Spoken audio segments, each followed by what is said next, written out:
Orqada bir dünya. Arkanda tağ kabi yo'lanchiking. Her azaplanğanında sendinmi bekrek azaplanadigan kishi dal sening dadang. Men dadamga nurg'un so'zlarimni aytolmadim.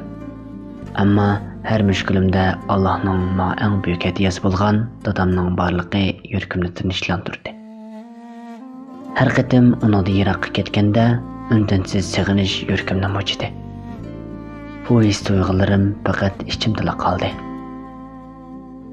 Har qatim dada degan shu oddiy, qisqa, ammo bekmi suyimli so'zni anglasam, yuragimni aytib tugatkisiz bir iliq sezim yenik titratdi. Ana shu mehribon gavda ko'z oldimga namoyon bo'ladi.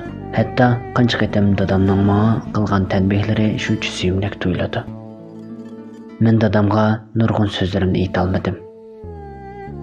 Uni söylemegenimden emas, onunğa bo'lgan hurmat tuyg'usi, barliq yurak so'zimni, mehrlik nidolarimni faqat onunğa qarab jimjitgina yuragim bilan so'zlayman. Dadam xiyollarimni ko'rolmasimi?